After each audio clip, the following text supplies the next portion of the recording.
So hello students, welcome back to my channel NCERT वाले भैया। सो मेरे प्यारे विद्यार्थी, कैसे हैं आप लोग? आई होप बच्चों आप एकदम मस्त होंगे, स्वस्थ होंगे और अपनी तैयारी को जोरों से कर रहे होंगे। मेरे प्यारे विद्यार्थी, अगर आप लोग भी जा रहे हैं 6 मार्च को 12th भौतिक विज्ञान का पेपर देने, तो ये वीडियो आपके लिए काफ़ी ज़्यादा मोस्ट इंपॉर्टेंट, बहुत ज़्यादा हेल्पफुल होने वाली है। क्योंकि मेरे प्यारे विद्यार्थियों, आज की इस वीडियो पे हम देखने वाले हैं संपूर्ण भौतिक विज्ञान के वायरल प्रश्न, यानी जितने भी वायरल प्रश्न हैं सारे के सारे हम आज की इस वीडियो पे देखने वाले हैं। मेरे प्यारे विद्यार्थियों, जितने भी कमजोर छात्र हैं वो इस वीडियो पे या इस क्लास पर बहुत ज़्यादा उनको ध्यान देने की ज़रूरत है। तो मैं जितने भी कमजोर छात्र हैं उनसे मैं रिक्वेस्ट करता हूं, प्यारे विद्यार्थी आप लोग इस वीडियो को पूरा देखिए और सारे के सारे वायरल प्रश्नों को तैयार कर लीजिए। क्योंकि मेरे प्यारे विद्यार्थी, पूरा पेपर इसी में से आएगा। ठीक है, जितने मैं आपको क्वेश्चन बताऊंगा सारा का सारा पेपर, सारा का सारा खिल्ला इन्हीं प्रश्नों से होने वाला है। और आपके 70 में से 70 नंबर आने से बच्चों कोई नहीं आपको रोक सकता है। यानी कि 70 में से 70 नंबर, अगर आपने कुछ भी नहीं पढ़ाई की है तो भाई 70 में से कम से कम 50 नंबर तो बहुत गिरी हालत में आप लोगों के आ ही जाएंगे। अगर आप लोगों ने भाई तैयारी की है तो भाई क्या ही कहना, आप तो एकदम फोड़ के आएंगे। ठीक है, तो मेरे प्यारे विद्यार्थियों, मैं आपको वीडियो आगे चलने से पहले मैं आप लोगों को बता दूं कि बच्चों ये वीडियो हमारी पार्ट 2 है। ठीक है, यानी पार्ट 2 हमने पार्ट 2 के अंदर 1 से लेके 17 तक के क्वेश्चनों को किया है। अब हम 18 से लेके आगे तक के वायरल प्रश्नों को करने वाले हैं। मेरे प्यारे विद्यार्थियों, अब आप कहेंगे सर जी पार्ट 1 हमें कैसे मिलेगी? तो मैं इस वीडियो के डिस्क्रिप्शन पे लिंक डाल दूंगा प्यारे विद्यार्थियों, या तो आप लोग जाइए कमेंट बॉक्स पे और जो फर्स्ट कमेंट होगा, ठीक है, जो पहला कमेंट होगा उस पर आप लोग जाइए, उस पर लिंक दे दी जाएगी जो पार्ट 1 की वीडियो की, तो आप लोग उसको देख लीजिएगा। और मैं आपको बता दूं, पहले आप इस वीडियो को देख लीजिए, इसके बाद आप उस वीडियो को देखने जाइए। ठीक है, तो मेरे प्यारे विद्यार्थियों, मैं आपको यह बता दूं कि अगर आप लोग जो हमारा पार्ट 1 है उसको देखते हैं तो चाहे उस पर कमेंट करके बताइए सर जी हमने पार्ट 1 देख लिया, चाहे इस वीडियो के नीचे कमेंट करके बताइए कि सर जी हमने पार्ट 1 देख लिया। ठीक है, तो देखो भाई, वायरल प्रश्नों की ओर हम लोग चलते हैं और ये हमारा पहला वायरल प्रश्न भाई काफी ज्यादा मोस्ट इंपॉर्टेंट प्रश्न 2017, 19, 20 और 23 में आया भाई। ठीक है, देखो लेटेस्ट का ही सवाल 20 और 23 में आया, इस बार भी 2025 में भी मेरे प्यारे विद्यार्थियों टपक पड़ सकता है। तो उससे पहले आप लोग इन प्रश्नों को अच्छे तरीके से कर लीजिए ताकि आप लोग बोर्ड एग्जाम 2025 में फोड़ के अच्छे तरीके से आए। पहले इस प्रश्न को भाई पढ़ो, मुझे लग रहा है ये न्यूमेरिकल है तो कोई दिक्कत वाली बात नहीं, हम न्यूमेरिकल को भी बहुत ही आसानी के साथ करेंगे, कोई दिक्कत वाली बात नहीं। आपने अगर कुछ भी नहीं पढ़ा भाई तो आपको समझ में आने वाला है, मैं इतनी गारंटी लेता हूं। ठीक है, इसको पहले देखो, एक अनंत लंबाई के एक समान आवेशित सीधे तार का रैखिक आवेश घनत्व 10 × 10⁻18 कूलम प्रति मीटर है। ठीक है, तार के 2 सेंटीमीटर दूर उत्पन्न वैद्युत क्षेत्र की तीव्रता ज्ञात कीजिए। ठीक है, यानी हमें स्टूडेंट्स वैद्युत क्षेत्र की तीव्रता ज्ञात करने के लिए कहा गया है। तो पहले इसमें जो जो दिया है पहले उसको लिख लो। ठीक है, जितने भी कमजोर छात्र हैं पहले इसमें जो दिया है यहाँ पे लिखो, दिया है। क्या स्टूडेंट्स लिखेंगे आप लोग? दिया है यहाँ पे लिखो। इसके बाद लिखो यहाँ पे रैखिक आवेश घनत्व दे रखा है। ठीक है, और उसकी दूरी 2 सेंटीमीटर दे रखी है, तो यहाँ पे लिखो रैखिक। ठीक है, यहाँ पे लिखो रैखिक आवेश से दूरी। ठीक है, से दूरी कितनी दे रखी है मेरे प्यारे विद्यार्थियों? दूरी को हम r से डिनोट करते हैं, तो r बराबर 2 सेंटीमीटर दे रखी है। ठीक है, 2 सेंटीमीटर, अगर सेंटीमीटर को बच्चों मीटर में हम बदलेंगे तो क्या करेंगे, क्या करते हैं, भाग करते हैं 100 से। यानी जो 100 नीचे जो 100 रहता है उसको अगर ऊपर लाएंगे जीरो को तो 10⁻2 बन जाता है। तो हम क्या करें, 2 × 10⁻2 अगर -2 दे कर दें तो ये मीटर बन जाएगा। ठीक है, अब रैखिक आवेश घनत्व, ठीक है, रैखिक आवेश घनत्व दे रखा है, उसको भी आप लोग लिख देना है। तो यहाँ पे लिखो, क्या लिखो मेरे प्यारे विद्यार्थियों? रैखिक। ठीक है, जितना मैं लिखता जाऊं उतना लिखते जाओ, रैखिक आवेश। ठीक है, रैखिक आवेश घनत्व, रैखिक आवेश घनत्व को लैम्डा से प्रदर्शित करते हैं, तो लैम्डा बराबर 10 × 10⁻18 कूलम प्रति मीटर हो जाता है। ठीक है, इसके बाद हमको ज्ञात करना है विद्यार्थियों वैद्युत क्षेत्र की तीव्रता ज्ञात करनी। 2 चीज हमें दे रखा है, अब हमको ज्ञात करना है वैद्युत क्षेत्र की तीव्रता। तो यहाँ पे आप लिखो वैद्युत क्षेत्र की तीव्रता। ठीक है, वैद्युत क्षेत्र की तीव्रता को ई से डिनोट करते हो भाई, ई भी ब्रैकेट में आप लोग लिख लो। ठीक है, तो लैम्डा वाला सिस्टम है, तो यहाँ पे क्या करोगे, इसका सूत्र क्या लगाओगे, 1/4πε0 × 2 λ/r। ठीक है, ये लगाओगे आप लोग। अब बच्चों देखो, जो 1/4πε0 का मान होता है, 1/4πε0 का जो मान होता है वो पूरा का पूरा इसका मान होता है स्टूडेंट्स 9 × 10⁻9 होता है। ठीक है, 9 × 10 की घाते 9 होता है। तो अब आप लोग देखो भाई, इसका मान पूरा का पूरा आप रख दो, क्या रख दो, 9 गुणे 10 की घाते 9 रख दो, ठीक है। इसके बाद इंटू में 2 है, 2 रख दो, इंटू लैम्डा का मान कितना दे रखा है, 10 गुणे 10 की घाते -18 दे रखा है। इसके बाद नीचे आर का मान हम निकाला 2 गुणे 10 की घाते 2 गुणे 10 की घाते -2, ठीक है। अब बस इसको सॉल्व कर देना भाई, आंसर हमारे हाथ में, ठीक है। देखो यहाँ पे ई बराबर यानी वैद्युत क्षेत्र की तीव्रता बराबर क्या निकल के आएगा, 2 से 2 भाई कट जाएगा आराम से, ठीक है। अब देखो यहाँ पे 10 की घाते -8 है, यहाँ पे 9 है, यानी एक घात घट जाएगा, यानी 9 गुणे 10 बचेगा, यहाँ पे 9 गुणे 10 और यहाँ पे 10, यानी कि 9 गुणे 10 की घाते 2 बचेगा, ठीक है। अब ये 2 क्या मैं लिख देता हूँ यार, 9 गुणे 10 की घाते यहाँ पे कितना बचेगा मेरे प्यारे विद्यार्थियों, 2 बचेगा प्लस का, ठीक है, क्योंकि इससे घट जाएगा। और यहाँ पे एक घात ये है और एक घात ये, मिला के 2 घात बन गई। अब ये देखो ये कहे में माइनस में ऊपर जाएगी, प्लस में आ जाएगी, गुणे 10 की घाते 2 आ जाएगा, ठीक है। तो यहाँ पे क्या स्टूडेंट्स निकल के आएगा, ई बराबर निकल के आएगा 9 गुणे 10 की घाते 4 न्यूटन प्रति कूलम इसका मात्रक होता है। तो ये हमारा मेरे प्यारे विद्यार्थियों क्या निकल के आ गया, इस सवाल का आंसर निकल के आ गया मेरे प्यारे विद्यार्थियों, ठीक है। अब चलते हैं विद्यार्थियों हम अगले क्वेश्चन की ओर, जो कि काफी ज्यादा मोस्ट इंपॉर्टेंट है भाई, बहुत ज्यादा मोस्ट इंपॉर्टेंट, इसको आप तैयार कर लीजिए। देखो 2013, 15, 18 और 2021 में ये प्रश्न पूछा गया है, ठीक है। संधारित्र किसे कहते हैं, संधारित्र की धारिता की परिभाषा दीजिए, ठीक है। संधारित्र किसे कहते हैं और संधारित्र की धारिता की परिभाषा आप लोगों को देना है। तो यहाँ पे सबसे पहले हेडिंग डालो भाई, हेडिंग क्या डालोगे, संधारित्र, क्या डालोगे मेरे प्यारे विद्यार्थियों, संधारित्र आप लोगों को हेडिंग डाल लेना है। आप लोगों को जितने भी प्रश्न करना है आपके बोर्ड एग्जाम की कॉपी पे भाई हेडिंग वाइज करना, क्योंकि अगर आप लोग हेडिंग वाइज करेंगे तो एग्जामिनर थोड़ा ज्यादा नंबर देता है, ठीक है। यह एक ऐसी युक्ति है जिसमें आवेश की पर्याप्त मात्रा संचित की जा सकती है। इसमें समांतर प्लेटों का एक युग्म होता है, ठीक है। क्या होता है स्टूडेंट्स, इसमें समांतर प्लेटों का एक युग्म होता है जिस पर विपरीत आवेश होता है। युग्म की एक प्लेट को विभव दिया जाता है, ठीक है, तथा दूसरी को पृथ्वी से जोड़ दिया जाता है। यह अपने संधारित्र के बारे में कुछ जानकारी अब दी। अब आपसे क्या कर रहा है, इस संधारित्र की धारिता क्या है, ठीक है। तो संधारित्र की धारिता भी आप लोग देख लीजिए मेरे प्यारे विद्यार्थियों, सॉरी आगे नहीं जा रहा, ये आगे आ गया। तो यहाँ पे संधारित्र की धारिता आप लोगों को हेडिंग डाल देनी। इसके बाद इस पे लिखना है, किसी संधारित्र को दिया गया आवेश तथा विभव में वृद्धि के अनुपात को संधारित्र की धारिता कहते हैं, ठीक है। तो संधारित्र धारिता को कैसे प्रदर्शित करते हैं, सी से, तो सी बराबर Q/V यहाँ पे हो जाएगा, ठीक है। अब स्टूडेंट सब चलते हैं अगले प्रश्न की ओर, ये उसको भी आप लोग तैयार कर लो भाई, स्क्रीनशॉट कर लो या तो आप लोग सीधा लिखते चलो, ठीक है। अगला प्रश्न देखो भाई, वैद्युत धारा तथा अनुगमन वेग के बीच संबंध लिखिए, ठीक है। वैद्युत धारा तथा अनुगमन वेग के बीच संबंध भाई वेरी वेरी वेरी इंपॉर्टेंट है। 2024 में पूछा गया, लेटेस्ट में, यानी कि पिछले ही साल पूछा गया, 23, 20, 17, 15, 8, 2008 तक में पूछा गया। समझ लो कितना बार, कितना ज्यादा इंपॉर्टेंट है। 1, 2, 3, 4, 5, 6 बार प्रश्न पत्र पूछा गया ये वाला, ठीक है। इस पे भाई डेरिवेशन भी आता, तो मैंने डेरिवेशन करा दिया है पहले से ही। जो बच्चे पहले से जुड़े हैं वो लोग डेरिवेशन शायद कर लिए हों, ठीक है। देखो वैद्युत धारा तथा अनुगमन वेग में संबंध, तो क्या होता है भाई, I बराबर NeAVD, क्या होता है, I बराबर NeAVD, जहां पर आपको लिख देना है N बराबर एकांक आयतन में मुक्त इलेक्ट्रॉनों की संख्या, ठीक है। N बराबर क्या है, एकांक आयतन में मुक्त इलेक्ट्रॉनों की संख्या है, और E बराबर है इलेक्ट्रॉन का आवेश। E बराबर क्या है विद्यार्थियों, इलेक्ट्रॉन का आवेश है। ए बराबर है अनुप्रस्थ काट का क्षेत्रफल या तो परिच्छेद क्षेत्रफल आप कह सकते हैं, ठीक है।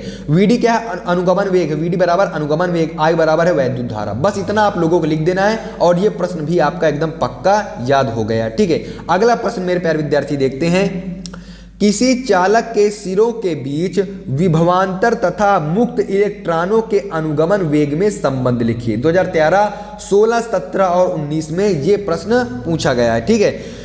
तो देखो संबंध कैसे लिखेंगे, विभवांतर तथा मुक्त इलेक्ट्रॉन के अनुगमन वेग में संबंध, पहले हेडिंग डालो आप लोग, ऐसे कर लो, ठीक है। तो वीडी बराबर हो जाता है EV/ml, इसका संबंध हो जाता है। इसके बाद यहाँ पे लिख दो जहां पर, या तो जहां लिख दो वीडी बराबर है अनुगमन वेग, V बराबर विभवांतर और L बराबर है चालक की लंबाई, टाउ बराबर है श्रांतिकाल। बस इतना आप लोगों को लिख देना स्टूडेंट्स। अब देखो अगला प्रश्न काफी ज्यादा इंपॉर्टेंट प्रश्न है, 2005, 9, 12, 19 और 23 में पूछा गया है लगातार। अनओमी प्रतिरोध से आप क्या समझते हैं, ठीक है। काफी ज्यादा इंपॉर्टेंट और बहुत ज्यादा आसान प्रश्न है ये। तो यहाँ पे हेडिंग डाल लो, अनओमी प्रतिरोध, ठीक है, वह प्रतिरोध जो ओम के नियम का पूर्णतया पालन नहीं करते हैं, ठीक है, ऐसे प्रतिरोध जो ओम के नियम का पूर्णतः पालन या जो ओम के नियम का पालन ही नहीं करते हैं उन्हें अनोमी प्रतिरोध कहते हैं, ठीक है। देखो अनोमी प्रतिरोध, अन का मतलब ओमी, अन का मतलब भाई ना पालन करे, ठीक है, अनोमी प्रतिरोध, बस इतना समझ लो, थोड़ा सा समझ लो याद हो जाएगा। वह प्रतिरोध जो ओम के नियम का पूर्णतया या तो पालन ही नहीं करते हैं उन्हें अनोमी प्रतिरोध कहा जाता है। उदाहरण पे आप लोग लिख देना, वैसे वैद्युत बल्ब हो गया, वैद्युत बल्ब का तंतु हो गया, ठीक है, या तो हो गया डायोड बल्ब हो गया, ये आप उदाहरण भी उनको दे सकते हैं आसानी से, कोई दिक्कत वाली बात नहीं है, ठीक है। अगला प्रश्न स्टूडेंट्स हम लोग देखते हैं, ये आ गया हमारा अगला प्रश्न, विशिष्ट प्रतिरोध का मात्रक एवं बीमा लिखिए, ठीक है। विशिष्ट प्रतिरोध का मात्रक एवं बीमा लिखना है, तो देखो कितना ज़्यादा मोस्ट इंपॉर्टेंट है। 2011, 12, 23, 13, 17, 2020, 2023 में पूछा गया, यानी पिछले साल नहीं पूछा गया, बाकी उससे पहले लगातार ये आया है, ठीक है। तो यहाँ पे आप लोग डाल लो विशिष्ट प्रतिरोध, क्या डालो स्टूडेंट्स, विशिष्ट प्रतिरोध डाल लो। इसके बाद लिखो आप लोग, किसी चालक के एकांक लंबाई एवं एकांक अनुप्रस्थ परिच्छेद के तार के प्रतिरोध को, सॉरी स्टूडेंट्स डीजे भी जा रहा है, थोड़ा निकल जाए फिर बताता हूँ आपको। भाई सुन रहा होगा, आपको सुनाई दे रहा होगा।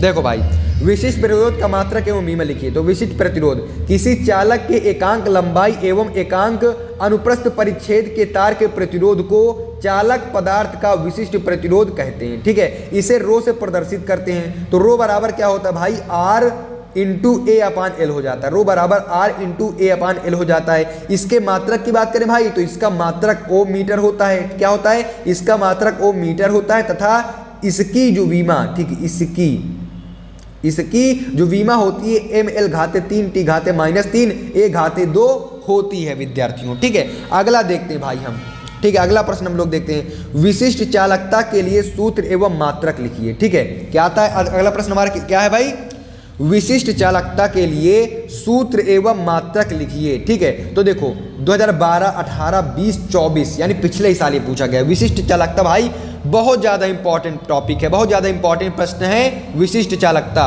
तो यहाँ पे बच्चों आप लोगों को हेडिंग डाल लेना है विशिष्ट चालकता, क्या डाल लेना है, विशिष्ट चालकता, आप लोगों को हेडिंग डाल लेना है। इसके बाद इस पर लिखना है आप लोगों को, किसी चालक पदार्थ के विशिष्ट प्रतिरोध के व्युत्क्रम को उस पदार्थ की विशिष्ट चालकता कहते हैं स्टूडेंट्स, ठीक है। यदि किसी चालक का पदार्थ विशिष्ट प्रतिरोध रो हो तो, ठीक है, यदि किसी चालक पदार्थ का विशिष्ट प्रतिरोध रो हो तो विशिष्ट चालकता क्या हो जाएगी प्यारे विद्यार्थियों, सिग्मा बराबर 1/रो, क्या हो जाएगी, विशिष्ट चालकता को सिग्मा से प्रदर्शित करते हैं, तो विशिष्ट चालकता सिग्मा बराबर हो जाएगा 1/रो। इसके मात्रक की बात करें तो ओम इनवर्स मीटर इनवर्स इसका मात्रक होता है। बस आप लोगों को इतना लिख देना है, आपका काम मेरे प्यारे विद्यार्थियों हो जाएगा, ठीक है। तो ये रहा आपका ये वाले प्रश्न। अब अगले प्रश्न की ओर चलते हैं भाई। ये हमारा प्रश्न नंबर 25 आता है, किसी सेल के आंतरिक प्रतिरोध से आप क्या समझते हैं, ठीक है। किसी सेल के आंतरिक प्रतिरोध से आप क्या समझते हैं, 2016, 18, 2024 पूछा गया है। यानी भाई कितना ज्यादा इंपॉर्टेंट प्रश्न है ये, पिछले ही साल आपके बोर्ड परीक्षा में पूछा जा चुका प्रश्न है। सेल की दोनों प्लेटों के बीच सेल के आंतरिक वैद्युत धारा के प्रवाह में धारा आयनों द्वारा उत्पन्न अवरोध को सेल का आंतरिक प्रतिरोध कहते हैं। इसे स्टूडेंट्स आर से प्रदर्शित करते हैं। यानी सेल की दोनों प्लेटों के बीच सेल के आंतरिक वैद्युत धारा के प्रवाह में जो धारा आयनों द्वारा उत्पन्न अवरोध, यानी कोई जब धारा आयन बहती है तो उस पर जो कोई अवरोध उत्पन्न हो जाता है तो उसी को सेल का आंतरिक प्रतिरोध कहा जाता है और इसे आर से प्रदर्शित करते हैं स्टूडेंट्स, ठीक है। ये भी आप लोगों को तैयार हो गया होगा।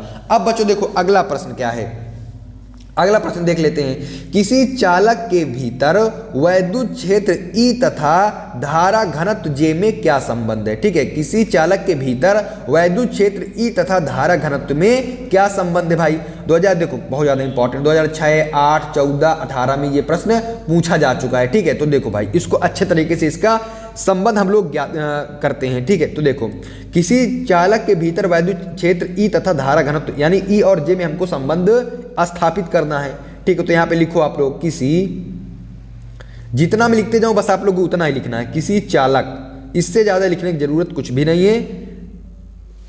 किसी चालक की विशिष्ट चालकता, ठीक है, किसी चालक की विशिष्ट चालकता, किसी चालक की विशिष्ट चालकता, तो क्या होती है भाई, सिग्मा। सिग्मा बराबर विशिष्ट चालकता भी आप लोगों ने देखा, विशिष्ट चालकता को हमने सिग्मा से प्रदर्शित करते हैं, ठीक है। तो विशिष्ट चालक सिग्मा बराबर होता है 1/ρ होता है, ठीक है। जहां भाई यहाँ पे लिख दो यार, एग्जामिनर को गड़बड़ ना कुछ लगे, जहां ρ क्या है स्टूडेंट्स, विशिष्ट प्रतिरोध है, ठीक है, विशिष्ट प्रतिरोध, विशिष्ट प्रतिरोध यार समझ आना, ठीक है, विशिष्ट प्रतिरोध है। लेकिन बच्चों लेकिन लेकिन लेकिन लेकिन आप लोगों ने एक सूत्र और पढ़ा होगा, रो बराबर E/J होता है, ठीक है, रो बराबर E/J होता है। और जहां पे मेरे प्यारे विद्यार्थियों, जहां पे जो हमारा E और J की बात करें अगर, तो E बराबर क्या होता है, वैद्युत क्षेत्र की तीव्रता होता है, बच्चा बच्चा जानता है, वैद्युत क्षेत्र की तीव्रता होता है, ठीक है, वैद्युत क्षेत्र की तीव्रता, वैद्युत तीव्रता होता है। और जो J बराबर होता है वो हमारा धारा घनत्व होता है, धारा घनत्व, ठीक है। J बराबर क्या होता है मेरे प्यारे विद्यार्थियों, यहाँ पे धारा घनत्व हो जाता है। अब देखो भाई यहाँ पे लिखो तब क्या हो जाएगा, जो मैं सिग्मा बराबर 1/ρ ये वाला फार्मूला दे रखा है, तो रो की जगह जो हमारा रो ये है तो इसकी जगह ये रख दिया जाए तो क्या हो जाएगा, तो यहाँ पे क्या हो जाएगा 1/E/J, रो की जगह E/J रख दिया जाए तो J यहाँ पे सिग्मा बराबर क्या आ जाएगा, J ऊपर चला जाएगा तो यहाँ पे J/E आ जाएगा, है ना, यहाँ पे क्या आ जाएगा J/E आ जाएगा। अब क्या करें हम, J को इधर ही रहने दें और इसको इधर ले आए, यानी J को इधर ही रहने दें और E को इधर ही ले आए, यानी सिग्मा इंटू E आ जाएगा, क्या आ जाएगा सिग्मा इंटू E। यही हमारा क्या है, E और J के बीच संबंध स्थापित हो गया। तो बस इस प्रकार से बताओ, इतने आसान भाषा में आप लोगों को मैं बता रहा हूं, और इतने आसान भाषा में ही आप लोगों को पेपर में जाके लिख देना है। एग्जामिनर आपको मेरे प्यारे विद्यार्थियों पूरे के पूरे नंबर आपको देगा, ठीक है, पूरे नंबर देगा आपको, इसमें से एक भी नंबर आपका एग्जामिनर काट नहीं सकता है भाई। अब आप भाई पढ़ाई तो यार जोरों से आप लोग कर ही रहे होंगे, ऐसी आशा तो हम लोग कर ही सकते हैं, ठीक है। अगला प्रश्न भाई देखते हैं, काफी ज्यादा इंपॉर्टेंट प्रश्न है, 2008, 2009, 2020 में ये प्रश्न लगातार पूछा गया है। विभव मापी द्वारा मापे गए सेल का वैद्युत वाहक बल यथार्थ क्यों होता है, ठीक है। तो देखो, क्योंकि विभव मापी से पाठ्यांक तब लिया जाता है जब परिपथ में परिणामी धारा शून्य होती है, अर्थात यहाँ पे अर्थात लिखा तो आप यहाँ अर्थात होता है, ठीक है, अर्थात सेल खुले परिपथ में होता है तथा यह अनंत प्रतिरोध के आदर्श वोल्ट मीटर के तुल्य होता है। बस इतना आप लोगों को लिख देना, आप लोगों का काम पूरा हो जाएगा भाई। अगला देखते हैं, यह हमारा अगला प्रश्न आ गया भाई, किरचॉफ का धारा नियम लिखिए। वेरी वेरी वेरी इंपॉर्टेंट प्रश्न, वेरी वेरी वेरी इंपॉर्टेंट प्रश्न, किरचॉफ का धारा नियम भाई बहुत ज्यादा इंपॉर्टेंट प्रश्न है, आपकी बोर्ड परीक्षा में लगातार पूछा जाने वाला प्रश्न है, हर बार आने वाला प्रश्न है। तो आप लोग बिल्कुल भी इसको मिस मत करिए और इसको जरूर तैयार आप लोग कर लीजिए भाई, क्योंकि बहुत ज्यादा इंपॉर्टेंट प्रश्न है आपकी बोर्ड परीक्षा में। बताओ लगातार ये प्रश्न पूछा जाता है। किरचॉफ बाबा ने 2 नियम दिए थे भाई, 2 नियम थे उनके, तो एक धारा का नियम, एक लूप का नियम, ठीक है। तो देखो, जो हमारा किरचॉफ का नियम है, 2 नियम होते हैं इसके, तो हम पहला नियम पढ़ रहे हैं धारा के नियम भाई, काफी ज्यादा मोस्ट इंपॉर्टेंट नियम है, और ये इतना ज्यादा इंपॉर्टेंट नियम है कि आपकी बोर्ड परीक्षा में हर साल पूछा ही जाता है, ठीक है। तो यहाँ पे आप लोग हेडिंग डाल देना है, किरचॉफ का धारा नियम। क्या हेडिंग डालना है आप लोगों को, किरचॉफ का धारा नियम आप लोगों को हेडिंग डाल देना है। इसके बाद इस पे लिखना है, किसी वैद्युत परिपथ में किसी संधि पर मिलने वाली समस्त धाराओं का बीज गणितीय योग शून्य होता है, ठीक है। यानी किसी वैद्युत परिपथ में किसी संधि पर मिलने वाली समस्त धाराओं का बीज गणितीय योग क्या होता है मेरे प्यारे विद्यार्थियों, शून्य होता है। अर्थात समेशन आई बराबर क्या हो जाएगा, 0, ठीक है, समेशन आई बराबर हो जाएगा 0। अगर हम इसको दूसरे शब्दों में कहें, यानी अतः दूसरे शब्दों में यह भी कह सकते हैं कि संधि की ओर वाली धाराओं का योग संधि से दूर जाने वाली धाराओं के बराबर होता है, ठीक है। यानी संधि की ओर आने वाली धाराओं का योग संधि से बराबर होता है संधि से दूर जाने वाली धाराओं के योग के। बस इतना आप लोगों को लिख देना भाई, और आपको एग्जामिनर पूरे के पूरे नंबर प्रोवाइड करा के चला जाएगा, ठीक है। अगला देखते हैं भाई, ये हमारा अगला प्रश्न है, व्हीटस्टोन सेतु में यदि सेल तथा धारामापी की स्थिति को आपस में बदल दिया जाए तो संतुलन की स्थिति पर क्या प्रभाव पड़ेगा और क्यों पड़ेगा भाई। 2008, 9, 14, 17, 19 और 23 में पूछा जाने वाला प्रश्न है, तो इसको भी आप लोगों को अच्छे तरीके से याद कर लो, ठीक है। अच्छे तरीके से आप लोग इनको भी, इस प्रश्न को भी आप लोग अच्छे तरीके से तैयार कर दो, क्योंकि मेरे प्यारे विद्यार्थियों व्हीटस्टोन सेतु आपका काफ़ी ज़्यादा इंपॉर्टेंट है, बहुत ज़्यादा इंपॉर्टेंट प्रश्न है, तो इसको भी आप लोग तैयार कर लो, क्योंकि व्हीट स्टोन से तो हर बार की बोर्ड परीक्षा में टपक पड़ता है और हर बार की बोर्ड परीक्षा में आता ही आता है। तो इस बार भी बिल्कुल पक्का फिक्स है, तय है कि इस बार की भी बोर्ड परीक्षा में आपसे पूछा जाए। ठीक है, तो इसको देखो क्या लिखोगे आप लोग।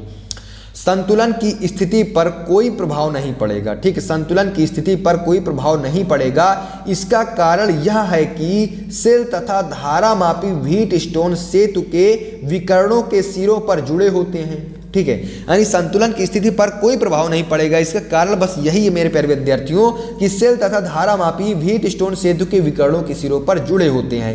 किसी भी एक विकर्ण के सिरों के बीच सेल जोड़ने पर दूसरे विकर्ण के सिरों पर समविभव होने के कारण सेतु संतुलित रहता है। बस इतना आप लोगों को लिख देना है और एग्जामिनर आपको पूरे के पूरे नंबर दे देगा। अगला प्रश्न देखते हैं भाई। दिए गए चित्र में वैद्युत धारा I का मान ज्ञात कीजिए। बहुत ज़्यादा इंपॉर्टेंट प्रश्न, वेरी वेरी इंपॉर्टेंट प्रश्न आप लोग इसको कह सकते हैं भाई। हर बार की बोर्ड परीक्षा में ये आता है और यही किरचॉफ दादा के प्रथम नियम से ये सवाल किया जाता है। ठीक है, ये जो हमारा प्रथम नियम आपने पढ़ा ना, क्या पढ़ा है, ये देखो प्रथम नियम आपने पढ़ा। क्या पढ़ा आपने यहाँ पे प्रथम नियम में? जो संधि की ओर वाली धाराओं का योग संधि से दूर जाने वाली धाराओं के योग के बराबर होता है। तो इसी बेस पर ये सवाल लगेगा, मैं आपको लगा के भी दिखा देता हूं। तो देखो यहाँ पे सबसे पहले आप लोग लिखो किरचॉफ बाबा का भाई नाम लिखो। क्या लिखो?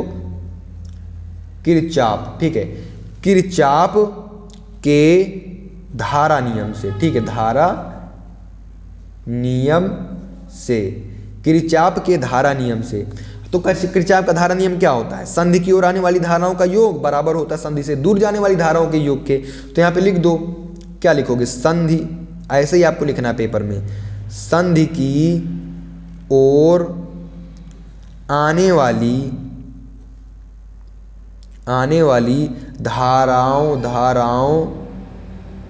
का योग, संधि की ओर आने वाली धाराओं का योग बराबर होता है कि भाई इसको लंबा लंबा आप लोग लिख देना, जगह कम की वजह से मैं ऐसे लिखे दे रहा हूं। संधि से दूर जाने वाली धाराओं के योग के। ठीक है, संधि से दूर जाने वाली धाराओं के योग, इसके धाराओं के योग के। ठीक है, योग के, यानी संधि की ओर से आने वाली धाराओं का योग जो होता है वो बराबर होता है संधि से दूर जाने वाली धाराओं के योग के बराबर हो जाता है। तो अब देखो इसलिए, ठीक है, इसलिए देखो ये संधि की ओर जा रही धारा, ये संधि की ओर जा रही, बाकी देखो ये वाली देखो इधर ये ऐसे है ना, भग रही है, इधर भग रही है, ये इधर भग रही है और ये दोनों आ रही हैं। तो यहाँ पे आप लोग लिखोगे इसलिए 10 प्लस I। ठीक है, 10 और I 10 एम्पियर और I धारा आ रही है। अब ये बराबर हो जाएगा संधि से दूर जाने वाली धाराओं के। तो ये दूर जा रहा है, ये दूर, यानी कि 3 दूर जा रहा है भाई, 3 एम्पियर प्लस 4 एम्पियर दूर जा रहा है, प्लस 6 एम्पियर भी दूर जा रहा है। ठीक है, अब देखो 10I है तो 10I प्लस 10I जुड़ेगा ही नहीं, ये जोड़ लो, कितना आ जाएगा? 13 आ जाएगा। कितना आ जाएगा स्टूडेंट्स? यहाँ पे आ जाएगा 13 आ जाएगा, प्यारे प्यारे शब्दों में आप लिख दो। अब देखो यहाँ पे I बराबर कितना हो जाएगा? 13 में से ये इधर प्लस में, इधर आ जाएगा माइनस में आ जाएगा 10। ठीक है, 13 इधर रखा है, इधर आ जाएगा, कहे में आ जाएगा माइनस में आ जाएगा। अब यहाँ पे I बराबर कितना आ जाएगा? यहाँ पे 3 आ जाएगा। ठीक है, I बराबर यहाँ पे 3 आ जाएगा, यानी कि यहाँ पे I बराबर 3 एम्पियर आएगा भाई। इसका मात्रक आप लोगों को जरूर लिख देना, क्योंकि एग्जामिनर मात्रक ही ज़्यादातर देखता है। यही आपका प्यारे विद्यार्थियों आंसर हो जाएगा। एक बार और आप अच्छे तरीके से देख लीजिए, समझ लीजिए, क्योंकि इस प्रकार के प्रश्न बहुत ज़्यादा बोर्ड एग्जाम में पूछे जाते हैं, काफ़ी बार आए हुए हैं और इस बार भी फुल चांस है कि इस बार भी बोर्ड परीक्षा में इस तरह के प्रश्न, वायरल प्रश्न आपसे पूछे जाएं। ठीक है, अगला प्रश्न देखते हैं भाई। अगला प्रश्न देखते हैं, बहुत ज़्यादा इंपॉर्टेंट प्रश्न है। विभव मापी की सुग्राहिता से क्या तात्पर्य है? इसे कैसे बढ़ाया जा सकता है? भाई विभव मापी की सुग्राहिता से क्या तात्पर्य है और इसे कैसे बढ़ाया जा सकता है? 2012, 16 और 20 में आया, 3 बार पूछा गया। बहुत ज़्यादा इंपॉर्टेंट प्रश्न है, बस आप लोग इसको सुन के याद कर लो, क्योंकि अब आपको लिखने का तो टाइम बचा ही नहीं, 2-3 बार सुन लो, याद हो जाएगा। ठीक है, विभव मापी के प्रयोग में जॉकी को शून्य विक्षेप की स्थिति से जोड़ा जा विस्थापित, थोड़ा सा विभव मापी के प्रयोग में जॉकी को शून्य विक्षेप की स्थिति से थोड़ा सा विस्थापित करने पर धारा मापी में बहुत अधिक विक्षेप उत्पन्न हो जाए तो विभव मापी सुग्राही होता है। ठीक है, किसी विभव मापी की सुग्राहिता विभव प्रवणता के व्युत्क्रमानुपाती होती है। ठीक है, किसी विभव मापी की सुग्राहिता विभव प्रवणता के व्युत्क्रमानुपाती होती है। विभव मापी की विभव प्रवणता के बराबर V/L हो जाता है। ठीक है, विभव प्रवणता के से प्रदर्शित करते हैं, तो विभव की विभव प्रवणता के बराबर V/L हो जाता है। जहाँ पे स्टूडेंट्स, जहाँ पे आपको साइड में लिख भी देना है, जो V हमारा है वो विभव मापी के तार के सिरों पर विभवांतर है और L बराबर है विभव मापी के तार की लंबाई। ठीक है, L बराबर क्या है, लंबाई। तो यहाँ पे देखो सुग्राहिता विभव व्युत्क्रमानुपाती होता है, तो K व्युत्क्रमानुपाती 1/L हो जाएगा। यानी कि अगर हम यहाँ पे क्या करेंगे, तार की लंबाई L को बढ़ाएंगे तो K का मान घट जाएगा। यहाँ पे लिख भी देंगे, कैसे लिखेंगे, अर्थात विभव मापी के तार की लंबाई L बढ़ाने पर K का मान कम हो जाएगा, अर्थात विभव मापी की सुग्राहिता बढ़ जाएगी। ठीक है, विभव मापी की सुग्राहिता क्या हो जाएगी स्टूडेंट्स, बढ़ जाती है। ठीक है, ये प्रश्न भी आप लोगों को तैयार हो गया होगा, ऐसी तो मैं आशा आप लोगों से कर ही सकता हूँ भाई।